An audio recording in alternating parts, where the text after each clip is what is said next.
Bem-vindo ao Sandbook. Em seguida ouvirá a introdução do livro, Manual de Persuasão do FBI. Inscreva-se no canal e ative o sininho para não perder nenhuma notificação das próximas introduções e resenha dos melhores livros. 1. A Fórmula da Amizade. Aprendi que as pessoas se esquecerão daquilo que você disse, esquecerão daquilo que você fez, mas nunca esquecerão da maneira como você as fez sentir. Maya Angelou. Operação Gaivota. Seu codinome era Gaivota. Ele era um diplomata estrangeiro de alto escalão. Poderia ser um recurso valioso, caso se tornasse espião para os Estados Unidos. O problema: como convencer alguém a jurar aliança a um país adversário? A resposta: fazendo amizade com o Gaivota e apresentando uma oferta tentadora demais para recusar. A chave para essa estratégia envolvia paciência, pesquisa cuidadosa de todas as facetas da vida do Gaivota, e uma maneira de promover a relação com um colega americano em quem ele confiasse. Uma investigação sobre o Gaivota revelou que sua promoção fora rejeitada várias vezes e alguém o ouvirá dizer que ele gostava de viver na América e consideraria se aposentar no país, se isso fosse possível. O Gaivota também temia que a pequena pensão de seu país não fosse suficiente para uma aposentadoria confortável. Armados com esse conhecimento, os analistas de segurança acreditavam que a lealdade do Gaivota a seu país poderia ser subvertida se ele recebesse um incentivo financeiro adequado. O desafio era chegar perto o bastante para fazer uma oferta financeira sem assustá-lo. Charles, o agente do FBI, recebeu ordem para cultivar lenta e sistematicamente a relação com o Gaivota, como se estivesse deixando um bom vinho envelhecer, para abordá-lo no momento certo com uma oferta. O agente não poderia ser rápido demais ou o diplomata acionar os escudos, e poderia passar a evitá-lo completamente. Em vez disso, ele recebeu instruções para orquestrar sua aproximação, usando estratégias comportamentais criadas para estabelecer amizades. O primeiro passo era fazer Gaivota gostar de Charles antes de trocarem qualquer palavra. O segundo era usar os comandos verbais apropriados para traduzir aquela boa vontade numa amizade de longo prazo. A preparação para o importante primeiro encontro começou muitos meses antes de efetivamente acontecer. A inteligência havia descoberto que o Gaivota rotineiramente deixava a embaixada uma vez por semana e andava 2 quarteirões até o mercado na esquina. Armado com essa informação, Charles recebeu ordens para se posicionar em vários locais no caminho até o mercado. Ele não poderia de jeito nenhum abordar ou ameaçar o diplomata, deveria simplesmente estar lá para que ele pudesse vê-lo. Como um agente de inteligência treinado, não demorou até o Gaivota notar o agente do FBI, que, a propósito, não fez esforço algum para esconder sua identidade. Uma vez que Charles não fez menção alguma de interceptar ou falar com seu alvo, ele não se sentiu ameaçado e se acostumou a ver o americano em suas idas ao mercado. Após várias semanas juntos na mesma vizinhança, o Gaivota fez contato visual com o agente americano. Charles acenou com a cabeça, reconhecendo sua presença, mas não mostrou interesse além disso. Mais semanas se passaram. Enquanto isso, Charles incrementava a interação não verbal entre ambos, aumentando o contato visual, elevando as sobrancelhas, inclinando a cabeça e erguendo o queixo, todos códigos não verbais que os cientistas descobriram ser interpretados pelo cérebro como sinais amistosos. 2 meses se passaram antes de Charles dar o próximo passo. Ele seguiu o Gaivota até o mercado, mas manteve distância. A cada nova ida ao mercado, Charles continuou entrando também no estabelecimento, ainda mantendo distância, mas aumentando o número de vezes em que cruzava com o diplomata nos corredores e aumentando a duração do contato visual. Notou que o Gaivota levava uma lata de ervilhas a cada compra. Com essa nova informação, Charles esperou mais algumas semanas e então, em certa ocasião, seguiu o Gaivota para dentro do mercado como de costume, mas desta vez com o objetivo de se apresentar. Quando ele foi apanhar a lata de ervilhas, Charles apanhou a lata ao lado, virou e disse: "Olá, meu nome é Charles e sou um agente especial do FBI." O Gaivota sorriu e disse: "Foi o que pensei." A partir desse encontro inócuo, os dois desenvolveram uma amizade próxima. O Gaivota finalmente concordou em ajudar seu novo amigo do FBI passando regularmente informações secretas. Um observador casual, assistindo à lenta aproximação que durou vários meses, poderia se perguntar por que demorou tanto para o primeiro diálogo acontecer. Não foi por acidente. Na verdade, todo o recrutamento foi uma cuidadosa operação psicológica criada para estabelecer um elo de amizade entre 2 homens que, sob circunstâncias normais, nunca contemplariam uma relação assim. Como membro do programa de análise comportamental do FBI, fui destacado, junto a meus colegas, para orquestrar o cenário de recrutamento do Gaivota. Nosso objetivo era fazer o diplomata se sentir confortável bastante com nosso agente do FBI para que uma reunião pudesse acontecer e, se tivéssemos sorte, mais reuniões acontecessem, caso Charles conseguisse causar uma boa impressão.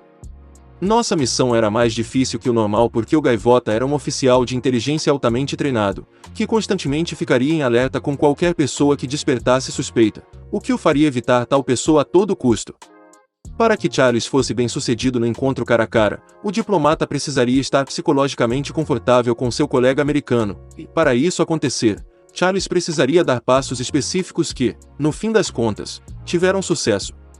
Os passos que Charles precisou seguir para ganhar a confiança do Gaivota são os mesmos que você deve tomar para desenvolver amizades de curto ou longo prazo. Usando o caso do Gaivota como pano de fundo, vamos examinar os passos que Charles completou para recrutar seu alvo usando a fórmula da amizade. A fórmula da amizade. A fórmula da amizade consiste em 4 blocos básicos: proximidade, frequência, duração e intensidade. Estes 4 elementos podem ser expressos usando a seguinte fórmula matemática: amizade igual proximidade mais frequência mais duração mais intensidade. Proximidade é a distância entre você e outro indivíduo e sua exposição a esse indivíduo com o passar do tempo. No caso do Gaivota, Charles não andou simplesmente até o diplomata e se apresentou. Esse comportamento resultaria em Gaivota deixando rapidamente a cena. As condições do caso requeriam uma abordagem mais calculada, que permitisse tempo para ele acostumar-se com Charles e não enxergá-lo como ameaça. Para alcançar esse objetivo, o fator da proximidade foi empregado. A proximidade serve como um elemento essencial em todas as relações pessoais. Estar presente no mesmo espaço do seu alvo é algo crucial para o desenvolvimento de uma relação pessoal. A proximidade condiciona seu alvo a gostar de você e promove uma atração mútua. Pessoas que compartilham um espaço físico são mais propensas a se tornarem mutuamente atraídas, mesmo quando não há troca de palavras. A chave para o poder da proximidade é que ela aconteça em ambiente não ameaçador. Se a pessoa se sente ameaçada por alguém que está perto demais, aciona os escudos e toma ação evasiva para se afastar. No cenário do Gaivota, Charles estava próximo do alvo, mas manteve distância para não ser percebido como um perigo em potencial, consequentemente acionando a resposta lutar ou fugir. Frequência é o número de contatos que você tem com outro indivíduo, duração é a quantidade de tempo que se passa com outro indivíduo. Com o passar do tempo, Charles empregou o segundo e o terceiro fatores de amizade, frequência e duração. Ele fez isso ao se posicionar na rota do mercado de um jeito que aumentava o número de vezes, frequência, que o diplomata ouvia. Após vários meses, acrescentou a duração ao passar períodos mais longos próximo dele. Fez isso seguindo seu alvo até o mercado, estendendo assim o tempo de contato entre ambos. Intensidade é o quão fortemente você é capaz de satisfazer as necessidades psicológicas e ou físicas de outra pessoa por meio de comportamentos verbais e não verbais. O fator final na fórmula da amizade, intensidade, foi alcançado gradualmente, enquanto o Gaivota se tornava mais e mais ciente da presença de Charles e sua aparente relutância em abordá-lo. Isso introduziu um tipo de intensidade, curiosidade, na mistura. Quando um novo estímulo é introduzido no ambiente de uma pessoa, nesse caso, um estranho entra no mundo do Gaivota, o cérebro é programado para determinar se esse novo estímulo representa uma ameaça. Se ele for julgado como ameaça, a pessoa irá tentar eliminar ou neutralizar isso empregando a resposta de luta ou fuga. Se, por outro lado, o novo estímulo não é percebido como ameaça, então se torna objeto de curiosidade. A pessoa quer saber mais sobre o estímulo, o que é? Por que está lá? Posso usar isso para meu benefício? As atividades de Charles foram conduzidas a uma distância segura, e com o passar do tempo, se tornaram objeto da curiosidade do Gaivota. A curiosidade o motivou a descobrir quem Charles era e o que ele queria. O Gaivota mais tarde disse saber que Charles era agente do FBI desde a primeira vez que o viu. Seja verdade ou não, ele recebeu os sinais não verbais amistosos que o agente estava enviando. Uma vez que o diplomata determinou que Charles era agente do FBI, sua curiosidade aumentou. Ele certamente sabia que era alvo de recrutamento, mas para qual propósito e por qual preço? Uma vez que já estava infeliz com seu avanço na carreira e próximo da aposentadoria, ele com certeza imaginou diferentes cenários envolvendo Charles, inclusive trabalhar como espião para o FBI. A decisão de se tornar espião não é feita da noite para o dia. Espiões em potencial precisam de tempo para desenvolver suas próprias justificativas e se acostumar com a ideia de virar a casaca. A estratégia de recrutamento para o gaivota incluía um período de tempo para que a semente da traição germinasse. Sua imaginação providenciou os nutrientes necessários para a ideia amadurecer e se desenvolver. Esse período de latência também deu tempo para que o gaivota convencesse sua esposa a se juntar a ele. Enquanto Charles se aproximava fisicamente, o diplomata não o enxergava como uma ameaça iminente, mas como um símbolo de esperança a uma vida melhor nos anos vindouros. Assim que o gaivota decidiu ajudar o FBI, precisou esperar que Charles o abordasse. Ele contou mais tarde que a espera foi excruciante. Sua curiosidade chegou ao ápice. Por que o agente americano não dá sua cartada? De fato, a segunda coisa que disse a Charles quando ele finalmente se apresentou foi: por que demorou tanto? Frequência e duração. Duração possui uma qualidade única. Quanto mais tempo você passa com uma pessoa, mais influência se tem sobre seus pensamentos e ações. Mentores que passam muito tempo com seus alunos exercem uma influência positiva sobre eles. Pessoas que possuem intenções menos honoráveis podem influenciar negativamente aqueles com quem passam seu tempo. O melhor exemplo do poder da duração pode ser visto entre pais e filhos. Quanto mais tempo os pais passam com seus filhos, maior a chance de influenciá-los. Se esse tempo é pequeno, os filhos tendem a passar mais tempo com seus amigos, incluindo, em casos extremos, membros de gangues. Essas pessoas possuem grande influência sobre as crianças porque passam grande parte do tempo com elas. A duração estabelece relação inversa com a frequência. Se você frequentemente encontra um amigo, então a duração do encontro será mais curta. Por outro lado, se não encontra seu amigo com frequência, a duração da visita tipicamente aumentará bastante. Por exemplo, se você encontra um amigo todos os dias, a duração das visitas pode ser baixa porque você pode se atualizar com os eventos à medida que eles acontecem. No entanto, se você apenas encontra seu amigo 2 vezes ao ano, a duração das visitas será maior. Pense numa ocasião em que você jantou num restaurante com um amigo que não via há muito tempo. Vocês provavelmente passaram várias horas atualizando os eventos de suas vidas. A duração do mesmo jantar seria consideravelmente menor se você encontrasse o amigo com regularidade. Por outro lado, em relações amorosas, frequência e duração são muito altas porque casais, principalmente os recém-formados, querem passar o máximo de tempo juntos. A intensidade da relação também será alta. Autoavaliação da relação. Pense sobre o começo de alguma relação sua, atual ou do passado. Você agora deve ser capaz de enxergar que ela se desenvolveu de acordo com os elementos da fórmula da amizade. A fórmula também pode ser usada para identificar as partes de uma relação que precisam de melhorias. Por exemplo, se um casal sente que seu casamento de vários anos está se deteriorando mas não sabe como consertá-lo. Sua relação pode ser autoavaliada, olhando para a interação de cada elemento da fórmula da amizade. O primeiro elemento a avaliar é a proximidade. O casal compartilha o mesmo espaço ou busca separadamente seus próprios objetivos, ficando raramente no mesmo espaço físico. O segundo elemento é a frequência. Eles frequentemente passam tempo juntos. O terceiro elemento é a duração. Quanto tempo eles passam juntos quando se encontram? O quarto elemento é a intensidade, a cola que mantém as relações inteiras. O casal pode ter proximidade, frequência e duração, mas pouca intensidade.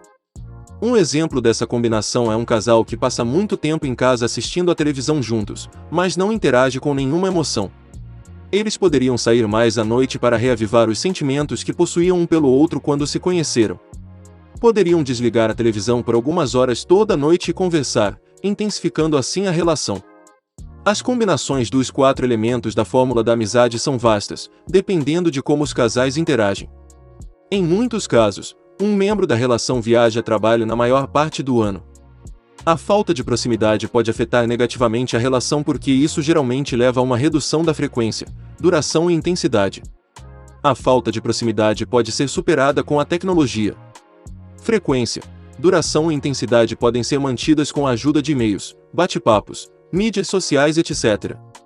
Uma vez que você conhece os elementos básicos de todas as relações, será capaz de avaliar seus relacionamentos existentes e nutrir novos, ao regular conscientemente os 4 elementos. Para praticar a autoavaliação, examine as relações que você possui agora mesmo e veja como os 4 elementos básicos as afetam. Se quer fortalecer uma relação, pense em maneiras de regular a fórmula da amizade para alcançar o resultado desejado. Você também pode se retirar de relações indesejadas ao lentamente diminuir cada um dos elementos básicos da fórmula da amizade. Essa diminuição gradual irá afastar a pessoa indesejada sem ferir seus sentimentos e sem parecer uma ruptura abrupta na relação. Na maioria dos casos, a pessoa indesejada irá naturalmente chegar à conclusão de que a relação não é mais viável e irá procurar novas interações, mais gratificantes. Recrutando espiões usando um parceiro silencioso. Imagine que você é um cientista com autorização para assuntos secretos trabalhando como contratado para o Departamento de Defesa. Certo dia, aparentemente do nada, você recebe um telefonema de um oficial do governo da embaixada chinesa. Ele o convida para visitar a China para que dê uma palestra sobre alguma pesquisa não secreta. Todos os custos serão pagos pelo governo chinês. Você informa seu superior sobre o convite, e ele responde, autorizando a palestra na China, desde que não discuta informações secretas. Você liga para confirmar sua participação e o oficial chinês o convida a viajar uma semana antes para desfrutar o país como turista. Você concorda e fica muito animado, pois é uma oportunidade única na vida. Um representante do governo chinês o recebe no aeroporto, informando que será seu guia e intérprete por toda a viagem. A cada manhã ele encontra você no hotel e toma um café da manhã. Você passa o dia todo passeando. O intérprete paga todas as suas refeições e arranja atividades sociais para a noite.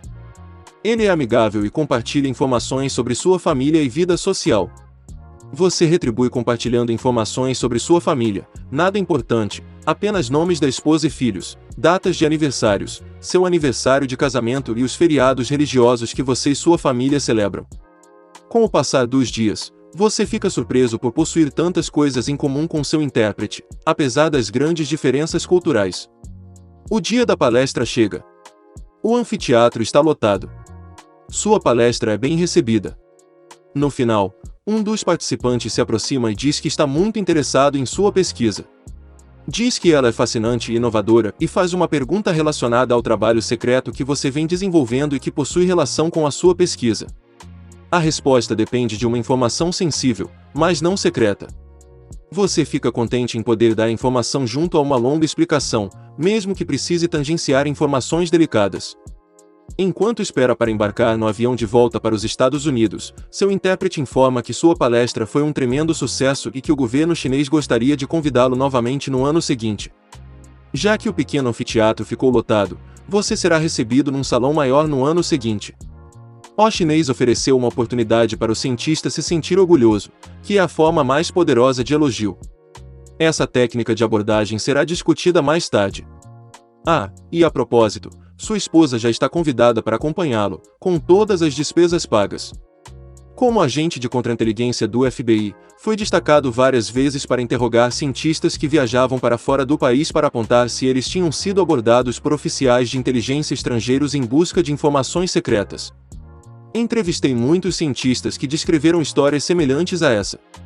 Todos relataram que os chineses foram anfitriões impecáveis e nunca perguntaram nada sobre informações secretas. Não houve nenhum incidente desagradável. Fim de papo. Mas o que me incomodava eram os comentários dos cientistas de que possuíam tanto em comum com seus intérpretes. Por causa das diferenças culturais, isso aguçou minha curiosidade. Eu sabia que estabelecer coisas em comum era o jeito mais rápido de criar uma conexão. Essa técnica será discutida no capítulo 2.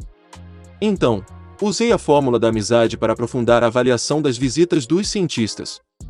Certamente a proximidade era um item relevante. A frequência era baixa, pois os cientistas visitavam a China apenas uma vez por ano. Se a frequência é baixa, então a duração precisa ser alta para se desenvolver uma relação pessoal. A duração era alta. O mesmo intérprete encontrava os cientistas logo pela manhã, todos os dias, e passava o dia e a noite toda com eles. Baseado nos assuntos das conversas, constatei que a intensidade também era alta. E então a ficha finalmente caiu. Os cientistas estavam sendo recrutados, mas não sabiam disso, e até aquele ponto, eu também não. Os cientistas e, por um tempo, eu também, não enxergamos os esforços de recrutamento. Os chineses, cientes ou não, usaram a fórmula da amizade, que descreve a maneira como as pessoas naturalmente desenvolvem amizades. Por ser um processo natural, o cérebro não percebe essa sutil técnica de recrutamento. Desse ponto em diante, entrevistei os cientistas usando a fórmula para determinar se alguma tentativa de recrutamento acontecerá. Pedi especialmente que descrevessem a proximidade, a frequência, a duração e a intensidade da interação com qualquer pessoa que encontraram durante a visita. Também os instruí, antes de irem para a China, a terem cuidado com as técnicas sutis que os chineses estavam usando para conhecer nossos segredos. A fórmula da amizade e você. Pelo resto deste livro, a fórmula da amizade será usada como alicerce para a construção de amizades. Independentemente do tipo de amizade que você deseje, curta, longa, relaxada ou intensa, ela será sempre influenciada por proximidade, frequência, duração e intensidade. Pense nessa fórmula como a fundação de concreto sobre a qual uma casa é construída. A casa pode ter diferentes formas, assim como as amizades, mas a fundação é basicamente sempre a mesma. Aplicando a fórmula da amizade no dia a dia. Encontrei Philip, filho de um amigo próximo, num café local. Philip havia se formado recentemente numa faculdade de cidade pequena e conquistado seu primeiro emprego em Los Angeles. Ele era solteiro e queria fazer novos amigos. Havia vivido sua vida inteira em cidades pequenas e de repente se mudou para uma cidade grande, onde fazer amigos parecia uma tarefa assustadora. Aconselhei-o a frequentar rotineiramente um bar perto de seu apartamento e exibir sinais amistosos, assim que entrasse, para enviar a mensagem de que ele não era uma ameaça. Sinais amistosos serão descritos no próximo capítulo, sentando-se depois sozinho no balcão ou numa mesa. Suas visitas diárias ao bar permitiriam que a proximidade acontecesse, e suas constantes aparições fariam a frequência e a duração se estabelecerem.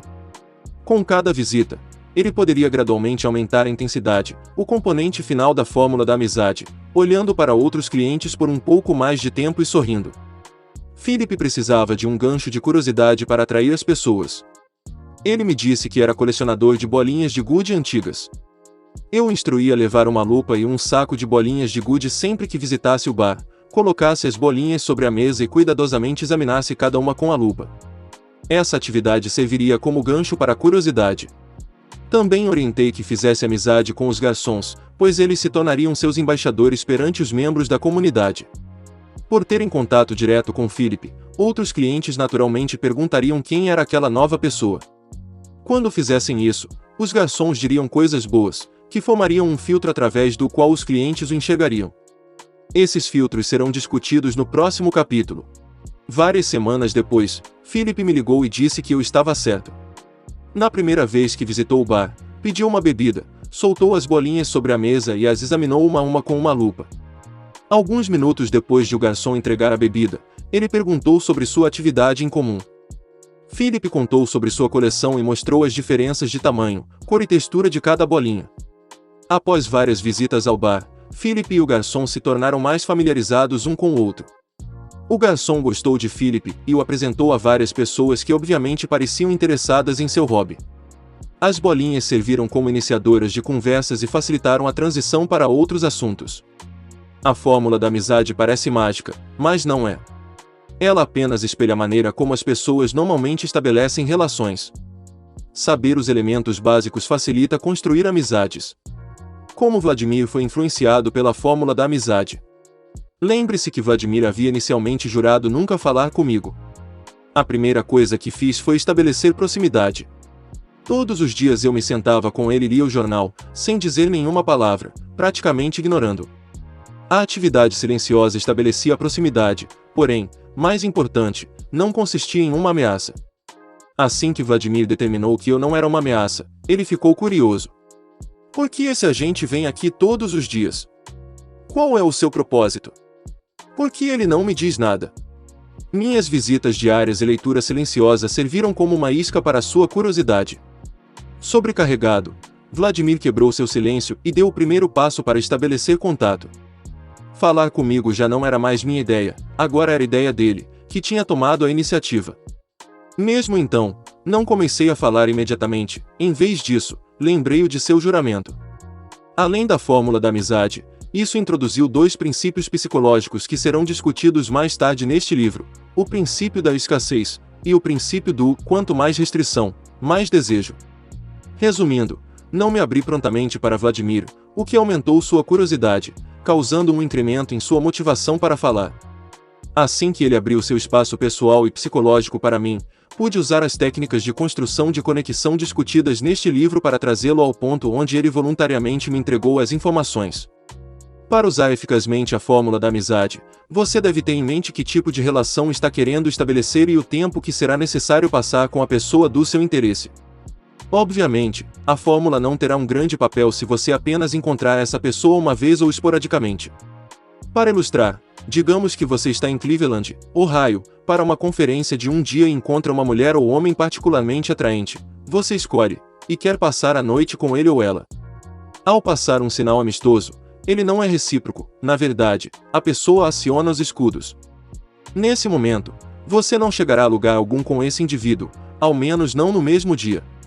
Mas, de acordo com a fórmula da amizade, se você acabar se mudando para Cleveland, pode conseguir conquistar essa pessoa usando proximidade, frequência, duração e intensidade para desenvolver uma relação. O espectro da amizade. Quando duas pessoas se encontram pela primeira vez, assumindo que nenhuma delas sabe nada sobre a outra, elas são estranhas. Imagine-se andando pela rua numa cidade onde você não conhece ninguém e as pessoas andam em direção a seus destinos. Ou imagine-se num bar, restaurante ou outro local público onde você está entre dezenas de pessoas desconhecidas. Nesses casos, você está na zona dos estranhos, no espectro da amizade. Você é um estranho para as pessoas ao seu redor, assim como elas são estranhas para você. A maioria das interações humanas permanece na zona dos estranhos. Nós dificilmente notamos as centenas, talvez milhares, de interações pessoais que experimentamos em nossa vida diária. Mesmo assim, às vezes um estranho faz algo que nos chama a atenção, então nos tornamos cientes desse indivíduo. Não precisa ser algo óbvio. De fato, num primeiro momento podemos nem mesmo entender por que uma pessoa em particular chamou nossa atenção. O que faz um estranho repentinamente se destacar e se tornar um ponto de interesse? Esse estranho foi pego, na falta de um termo melhor, no scanner territorial do seu cérebro. Cientistas descobriram que, no cotidiano, nossos sentidos estão constantemente enviando mensagens ao cérebro que, por sua vez, processa informação para avaliar, entre outras coisas, se algum indivíduo em nosso campo visual pode ser ignorado, merece ser abordado ou é alguém a ser evitado. Esse processo é automático ou programado, em nosso cérebro, e é baseado em sua capacidade de interpretar comportamentos específicos verbais ou não verbais como amistosos, neutros ou inimigos. A função do scanner territorial pode ser descrita usando a seguinte analogia. Uma mulher está caminhando numa praia. Enquanto anda, ela segura um detector de metal à sua frente, oscilando para a esquerda e para a direita. A maior parte de sua andança não é interrompida, o detector de metal não pegou nada de interessante debaixo da areia. Mas, de vez em quando, a máquina soa um bip e a mulher se detém naquele lugar para cavar e descobrir o que está enterrado ali. O que ela encontra pode ser um tesouro, um relógio caro ou uma moeda valiosa. Ou pode ser lixo, uma lata descartada ou um pedaço de alumínio. Se ela for extremamente azarada, pode ser uma mina esquecida esperando para ser detonada.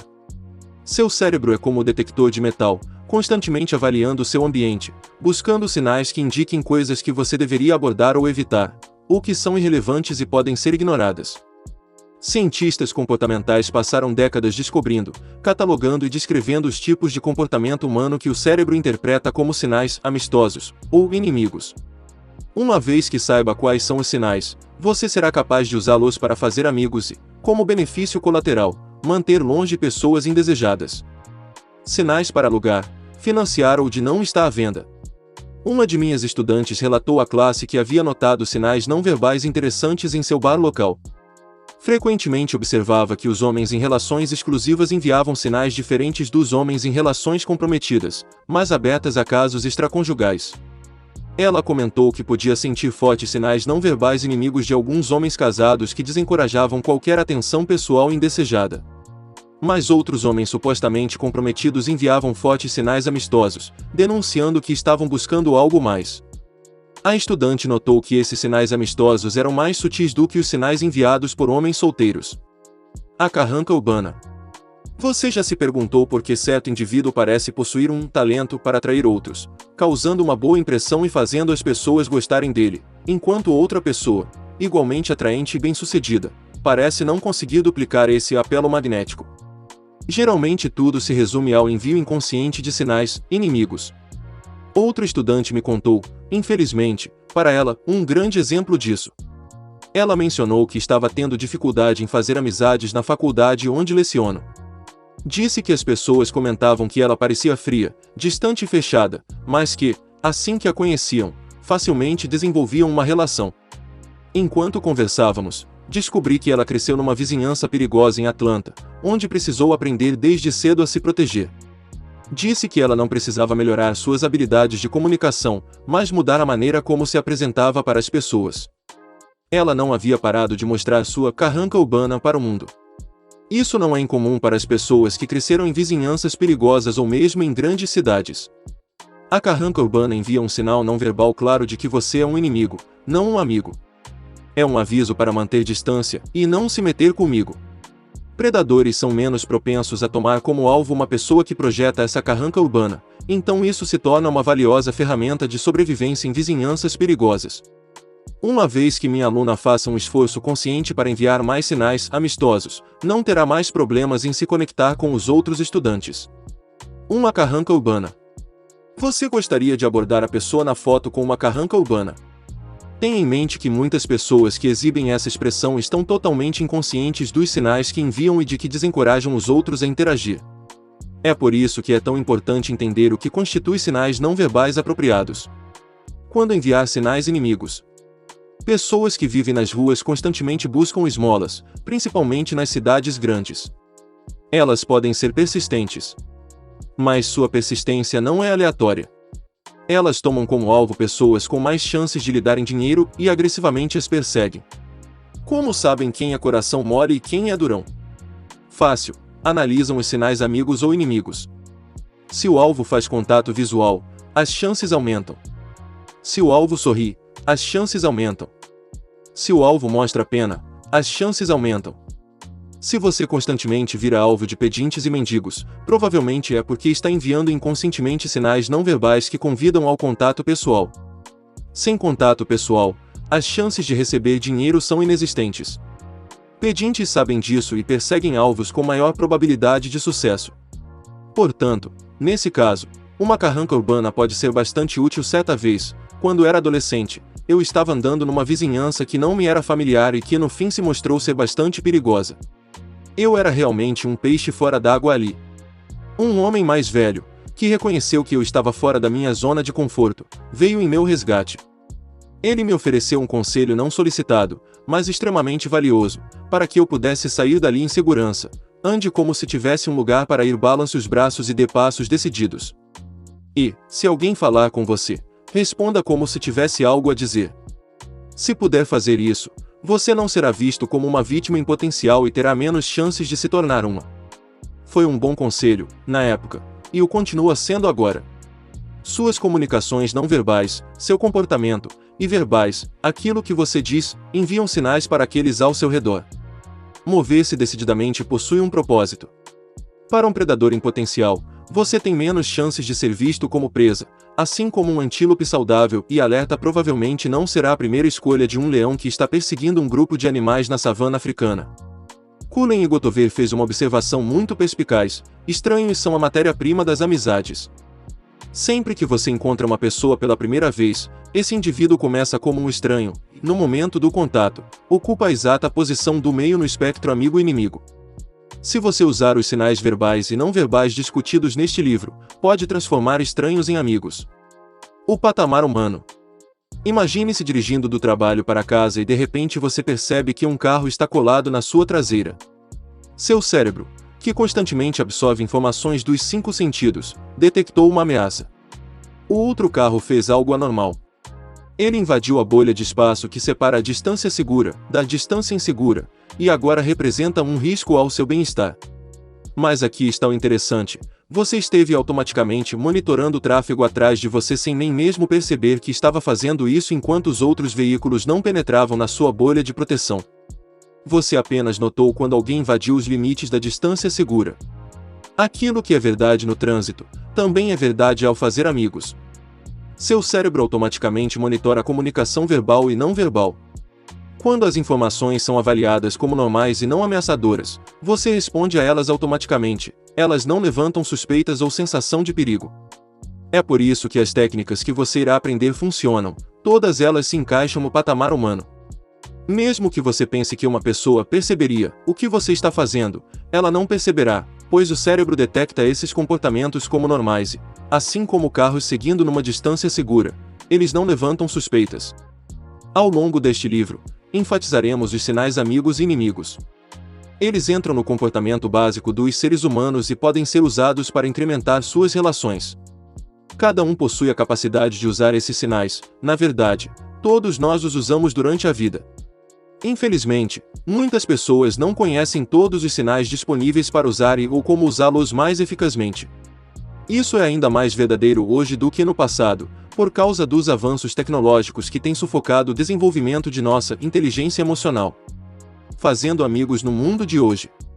Certa vez, convidei 2 estudantes para subirem até o palco na frente da classe, no começo de uma palestra. Pedi que eles se sentassem cara a cara e conversassem um com o outro por 5 minutos. Eles se surpreenderam e perguntaram sobre o que deveriam conversar. Disse para falarem sobre qualquer coisa que quisessem, e eles não conseguiram pensar em nenhum assunto. Apenas sentaram lá e ficaram olhando um para o outro. Eu então instruí que virassem as cadeiras para que ficassem de costas e então conversassem com mensagens de texto. Surpreendentemente, não tiveram problema algum em conversar via texto pelos 5 minutos seguintes. E aí mora o problema. Antes dos celulares e videogames, as crianças aprendiam habilidades sociais básicas durante interações cara a cara na escola. Aprendiam tudo sobre fazer amigos e como lidar com conflitos e diferenças interpessoais. Era lá que se aprendia a socializar. Enquanto isso, as crianças aprendiam a ler e a transmitir sutis sinais não verbais, mesmo não tendo consciência disso. No mundo de hoje, ninguém brinca mais como as gerações anteriores. As crianças ficam em casa jogando videogame e trocam mensagens de texto. Claro, existem esportes e atividades nas escolas, mas a interação social cara a cara tem sido drasticamente reduzida em nosso mundo tecnológico. Isso é ruim. Não é que as crianças tecnológicas não possuam a capacidade de absorver as habilidades sociais e os sinais. Acontece que elas não praticam o bastante para afiar essas habilidades e se tornarem eficazes em lidar com relações cara a cara. Uma demonstração visual de que a comunicação cara a cara é mais difícil do que a comunicação virtual. Nas fotos anteriores, note os sinais entre os 2 indivíduos que estão tentando ter uma conversa. Na primeira foto, o homem colocou as mãos no bolso e está olhando para longe. A mulher está olhando para baixo. Nada de cabeças inclinadas, sorrisos, nenhum gesto positivo, nenhum espelhamento. A foto seguinte mostra a linguagem corporal relaxada e positiva associada a pessoas jovens enquanto se comunicam por mensagens de texto. Este livro foi criado para despertar o seu melhor quando se trata de fazer amigos e também para desfrutar relações bem-sucedidas na vida real, e não apenas na vida digital. Obrigado a você que assistiu até aqui e até a próxima!